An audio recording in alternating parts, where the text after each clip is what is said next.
Welcome to the Indian Ocean World podcast.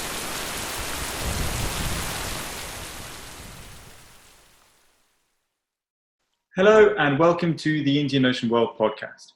My name is Philip Gooding, a postdoctoral fellow at the Indian Ocean World Centre, McGill University in Montreal, Canada. Our guest today is Professor Gwyn Campbell, who I know needs little introduction to most of our listeners. Professor Campbell is the founding director of the Indian Ocean World Centre at McGill University, and he's the editor-in-chief of the Journal of Indian Ocean World Studies. He is also the founding general editor of the Palgrave series in Indian Ocean World Studies.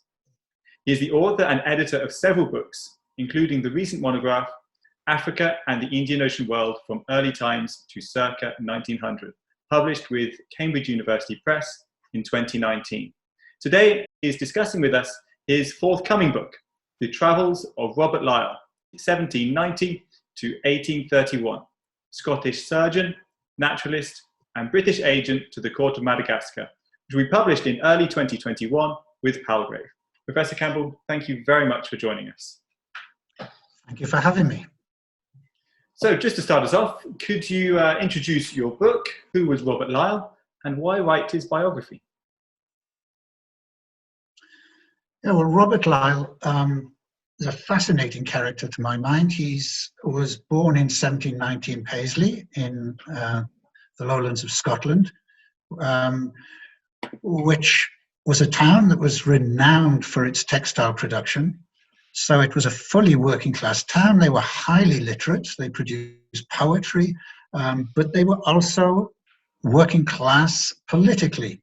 So this, remember, was a tumultuous time. It was the time of the French Revolution. It was the time of the French wars.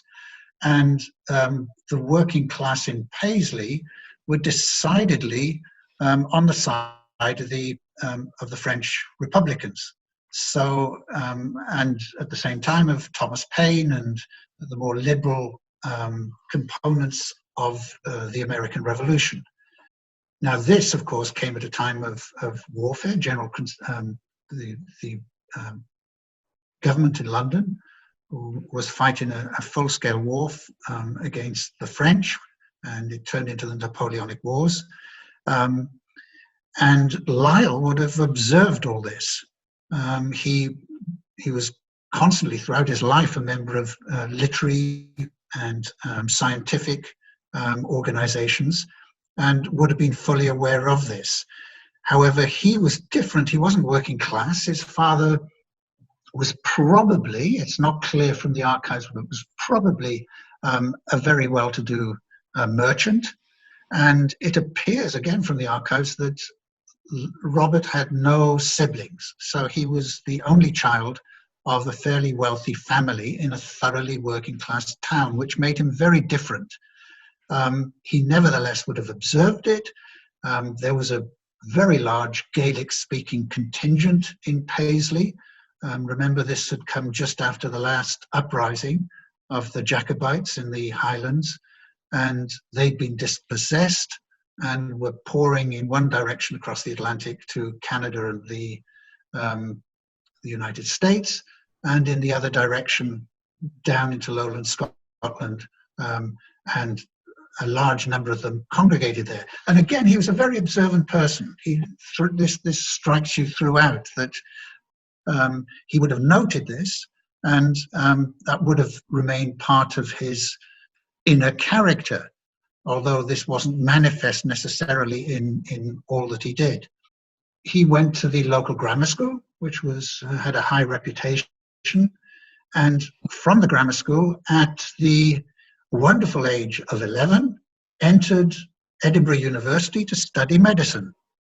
And I have these pictures of this little 11-year-old strolling around the wards of Edinburgh University in a white gown and a stethoscope and prodding patients.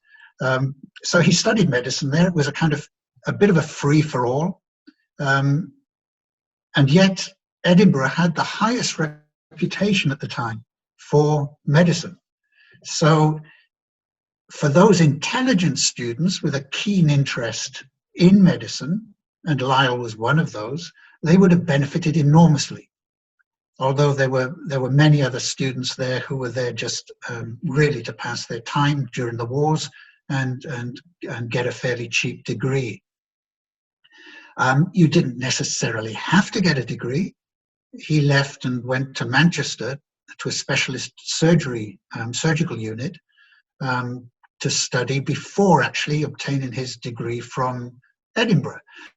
But in Manchester, and again, this sheds some light upon his character, Manchester was one of the largest working class centres of the Industrial Revolution at the time.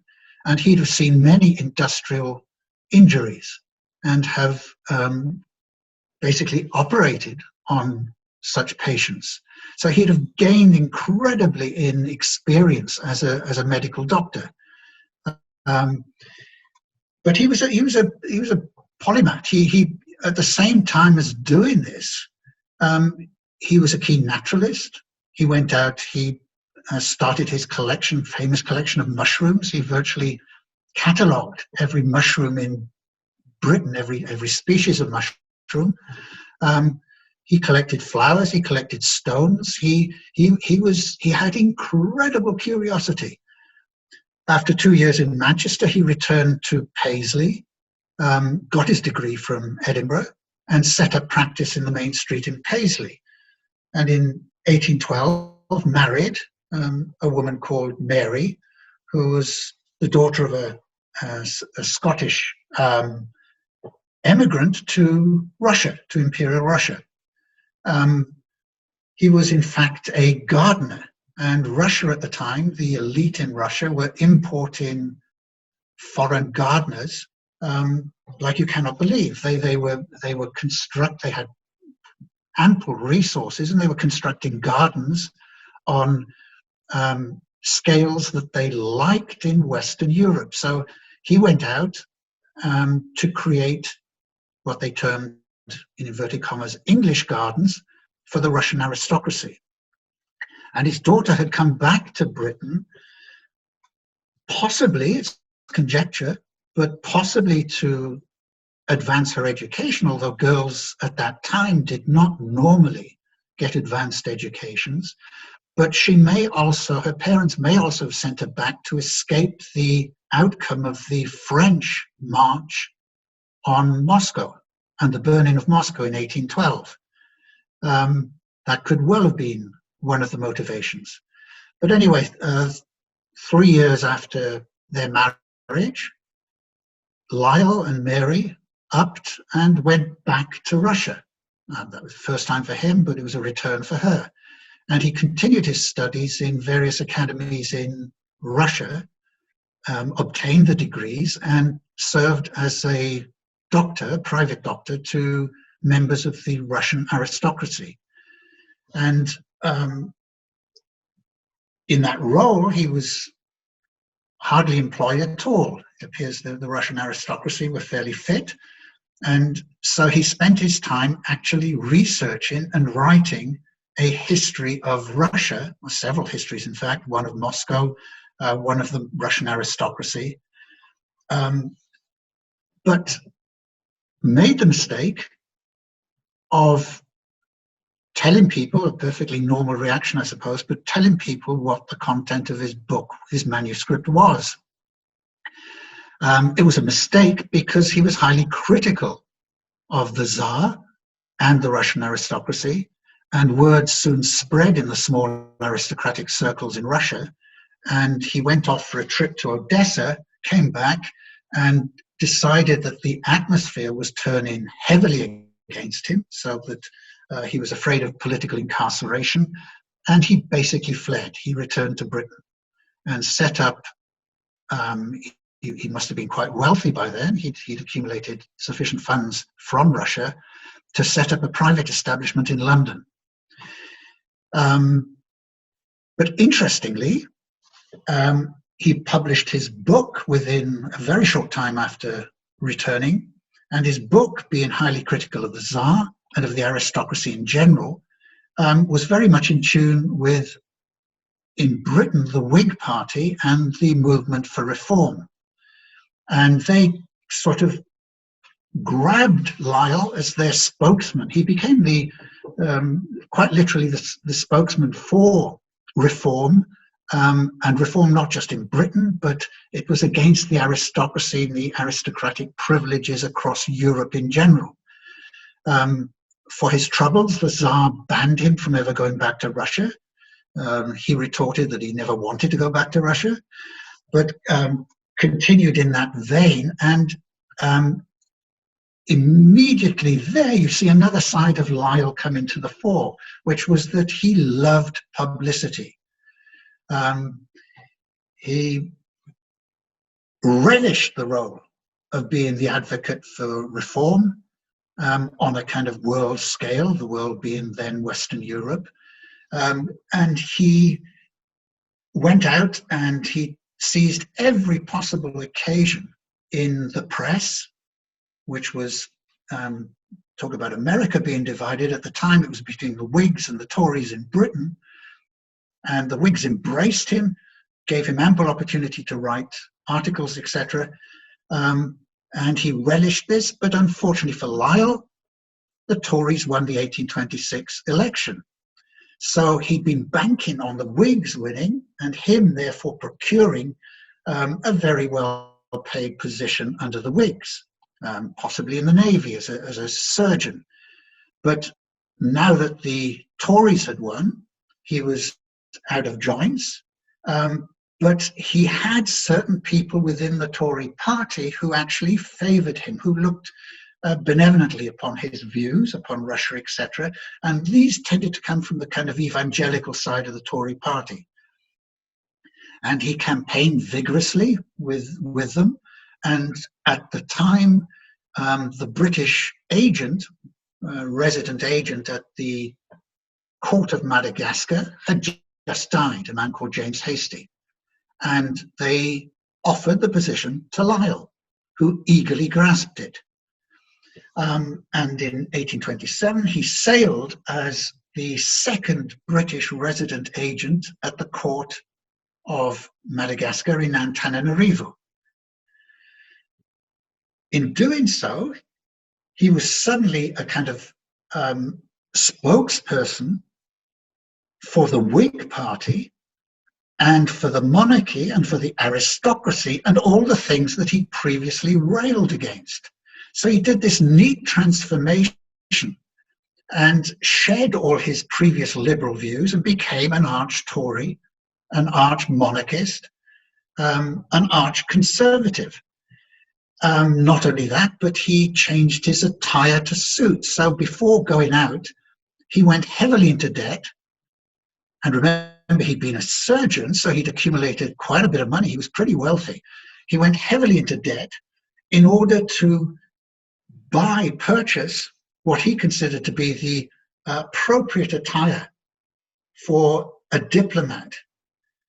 And I don't know where he shopped in London, but he went out with this enormous wardrobe of goods that to make him appear the proper representative of the British Crown in Madagascar.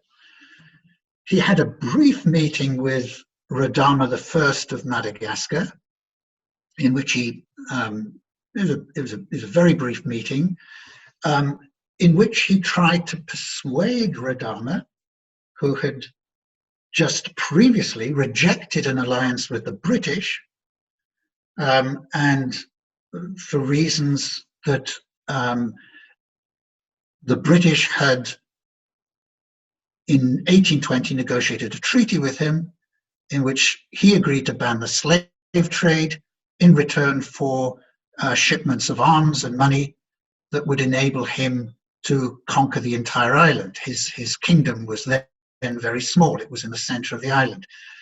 However, the compensation the British gave him wasn't sufficient.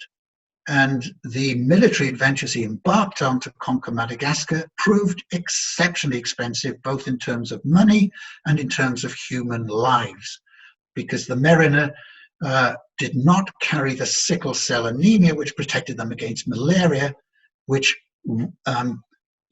killed thousands of them on the coast that they were trying to conquer in Madagascar. Anyway, so Lyall tried to persuade Radama to come back into the British alliance. He believed that he had done it, went back to Mauritius for what they called the bad season, the malarial season, because he didn't want to catch malaria. And the following year returned with his family, which by then was something like, I think, 6 children, plus servants. He had accumulated a lot of servants, plus some, would you believe, government slaves that they gave him from Mauritius. So a huge party. And then he carried all his scientific goods, his naturalist goods, because in London, they'd been impressed with the fact he was a naturalist and knew about Madagascar's reputation as a kind of floating museum. Something like over 90% of its flora and fauna are unique. And they wanted information about this, and they wanted samples, and they entrusted him with that particular task. So he arrives in Madagascar in August 1828 and reaches the capital, Antananarivo, literally days after Radama had died. And Radama's successor, a woman called Ranavalana, maintained Radama's stance on the British alliance. In other words, she thoroughly rejected the British alliance, and in no uncertain terms, she told him that she rejected his claim to be the British resident agent at her court. He found this extremely embarrassing. He fought it. He tried to maintain his status, both vis-a-vis the Queen and the British community in Madagascar, which comprised mainly missionaries. The London Missionary Society had established a mission there with the British alliance in 1820. But Lyall, a part of Lyall's character came to the fore in Madagascar, which was that he was exceptionally stickly. Or prickly rather, he had inflated opinions about his position and his status, and he believed that he was rightly entitled to demand things of the Queen that she wasn't willing to give. For example, he wanted written letters from her. She would only give him oral messages. He wanted the missionaries to bend to his will to do what he said. He wanted to be, in effect, the supervisor of the LMS mission. And these senior missionaries there were 2 Welshmen, one called Jones, one called Griffiths, utterly refused to let him do it. And it got to the stage where he was in a fracas with them all, with the Merina court and with the missionaries. It got extremely ugly. And in the end, Ranavalana decided to expel him. She just couldn't stand him being there any longer. And the pretext for that was him going out and collecting natural specimens. He sent, in fact, one of his slaves, a government slave, to collect natural specimens, flowers, also birds, animals, rocks. And she said, she called it sorcery. And she said he had supernatural powers, and he was also, he was measuring rainfall. He was investigating the stars. So it was easy for her to lay an accusation that he was a sorcerer against him. And her more conservative councillors backed her, and he and his family were expelled. They returned to Mauritius, where he tried to keep up the pretense of being the British resident agent at Madagascar, although he was now resident in Mauritius and unable to get any first-hand information. But he'd also in Madagascar caught malaria. And he got weaker and weaker. And within a short period, he died of malaria. And I finished the story by looking at his wife and her claims as now an impoverished widow with something like 8 children, trying to claim money from the British government to sustain her. Now, they did eventually settle on a small sum, which she claimed was insufficient to keep her on Mauritius. there's records of her until something like 1833, and then the record goes quiet, apart from one daughter whose descendants, believe it or not, ended up in Canada. And they're the only kind of record we have. So if anyone listening to this podcast has any information about the Lyalls of Mauritius in the early 1830s, I would love to hear from them. Wonderful, Gwyn. Thank you very much for that. This is clearly a very singular man. My first question, though, is about the broader context, and the context that you actually wrote this book in. We live in an age in which the role of big white men in history, particularly in histories of the global south, of slavery and of imperialism, is becoming an increasing scrutiny, not just by historians who you might be saying have been doing this for decades, but particularly now also by activists and by the popular press. And I wondered if this kind of context affected the way you thought about Robert Lyall's biography, and how you read the primary sources, and then how you wrote it as well. To some degree, I mean, it's mainly sort of my interest in him was sparked by my initial. I did a PhD on Madagascar, the economic history of Madagascar, and my interest was sparked by finding these references to him. The fact he was expelled for sorcery, which is pretty major, and then it's only sort of latterly I did a lot of research on Mauritius and in London in the archives on him, that his attitude to servile peoples and his class attitude, which is pretty staggering, and his conversion to being an arch Tory and the spokesperson going from being, you know, a Scotsman in favour of liberalism and reform to being an arch Tory. It's only latterly that came to the fore. And it's those aspects. There's very little that he writes about people of colour, very little that he writes about the Malagasy in general. He had very little interest in their culture. So I suppose he's the archetypal white male, the sort of person that would be struck down immediately in our day and age. But what his attitude to servile people, his attitude to, one of whom, by the way, a black slave in Mauritius, committed suicide. And it was partly because of the severity of his treatment of her. He faced a court case because of it. The British authorities took him to court and he got fined. He didn't like that, but he had turned into quite a nasty man at the end of his life. One always, of course, regrets the fact of anyone dying of malaria, but he had come to represent very right-wing views, very racist views, very class-ridden views, and he was contemplating just before he died becoming a planter, on a sugar plantation in Mauritius, which would have carried with it all the connotations of a slave owner, because that was before the abolition of slavery came in 1835. He would have had to face that had he lived, but nevertheless, he wasn't against using slave labor. Thank you very much for that. One of the things that really comes through in this biography is this massive shift from supporting the Whig Party and being very much accused of being a radical as well in London, to being supportive of the Tory establishment.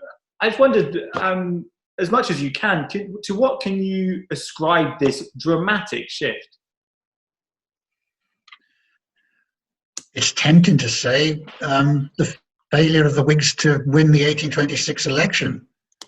But there was obviously something within Lyall which yearned for recognition. I mean, he wasn't unique.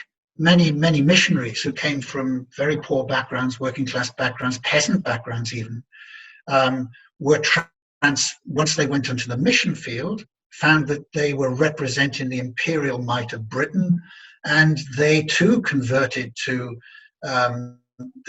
they found the new status extremely appealing. It's something which is attractive to human personalities, you know, a higher status, the ability to basically trumpet over others. And I think this particular inclination in Lyall was elevated. He had this from birth, and it just came out. So then the flip question to this is, considering his reputation as a Whig radical, why would the Tory establishment appoint him as a British agent abroad? Interesting question.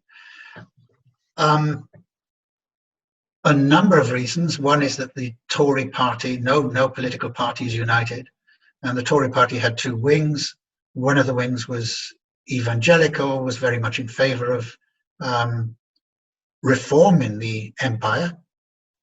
And remember, this is just before the 1832 Reform Act, when the aristocrats basically permitted a wider franchise in order to keep in power. So there were elements in the aristocracy who knew the game was up, and they had to give something to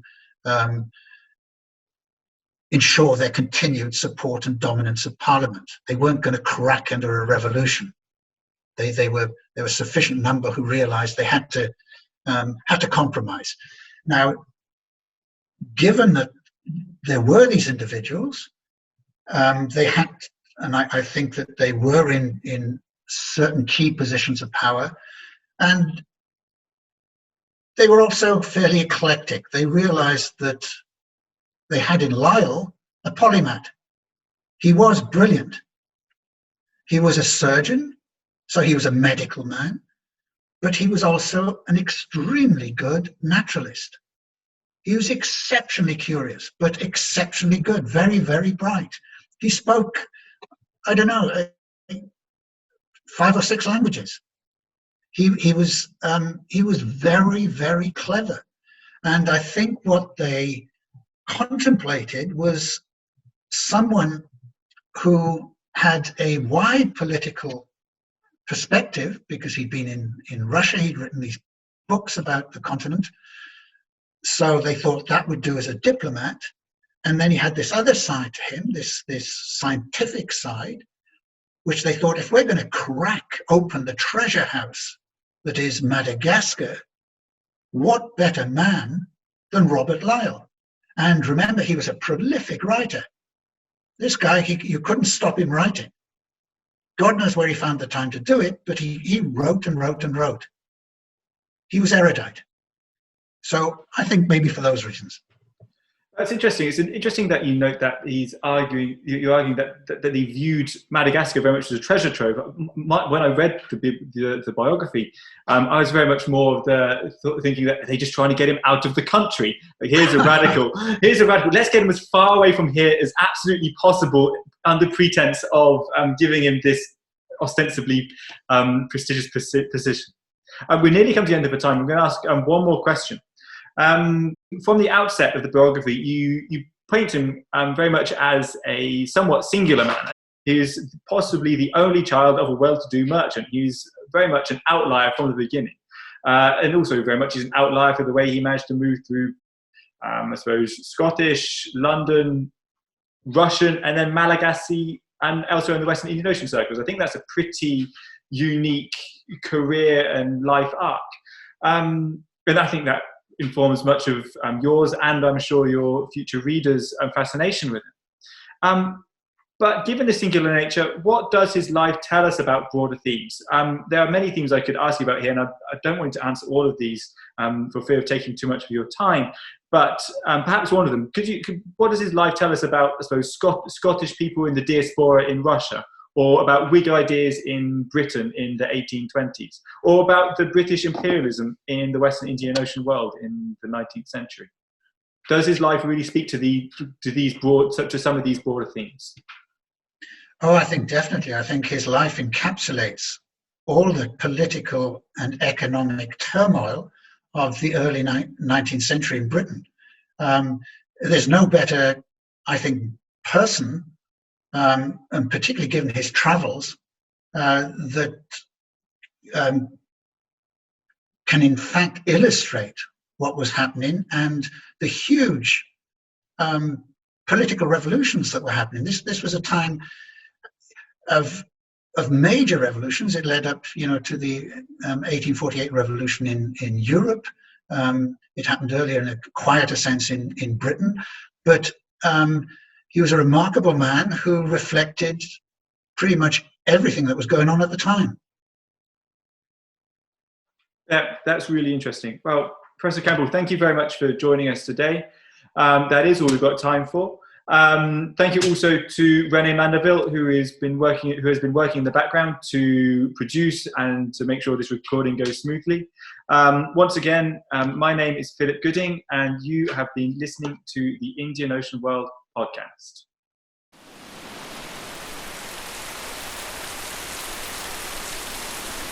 The Indian Ocean World podcast would like to acknowledge the generous support of the Social Sciences and Humanities Research Council of Canada.